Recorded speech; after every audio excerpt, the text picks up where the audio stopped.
Harrison, and this is my pawn shop. I work here with my old man and my son. Big house.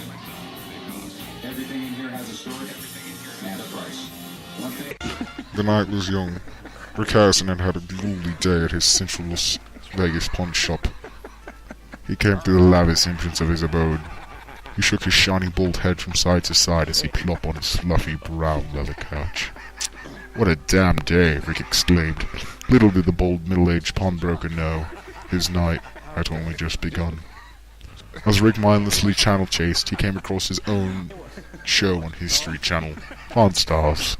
"You don't say," Rick grunted, followed by chuckles as he massaged his bare bald head.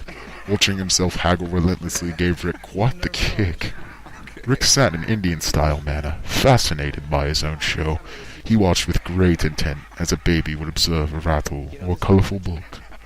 Rick shortly had had enough of the program, and with a simple click of a remote ushered the room into blackness. He sunk into the couch, laying his hands on his beer gut. Suddenly, Rick had heard a loud bang from the outside of his villa. He quickly tensed up and became alert, like a watchdog. His bald head standing tall now.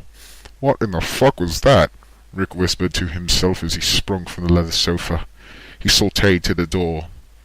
"I've had way too long of a day for this," Rick thought to himself.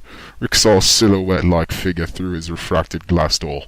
"Who the hell is this at this time of night?" Rick exclaimed with an obvious agitation. He had heard the booming noise at his front door again.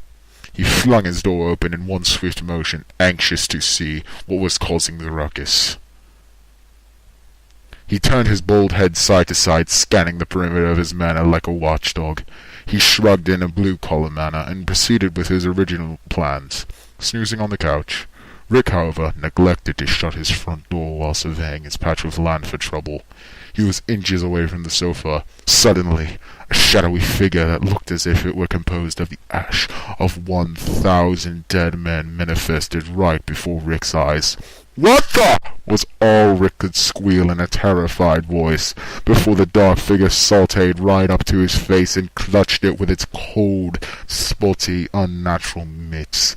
Rick's mouth was paralyzed open and his eyes were glazed over as the figure began to feed off of his aura. It looked as if Rick had a second face that was transparent and being violently jerked and torn away from his own materialized face. The figure let out a shriek as the transparent image of Rick Harrison's petrified yet stoic face sauteed into his own shadowy being. The figure then released Rick swiftly, letting his overweight body tumble to the marble floor. It then seemed to instantly vanish. Rick laid on the floor, face down. He had the same open, paralyzed mouth and glazed eyes. It was unclear whether he was living or dead, but one thing was clear. He was empty. One thing left Rick Harrison's.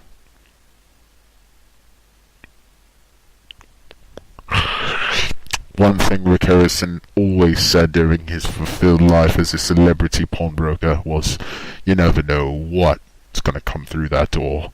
And boy, was that the truth.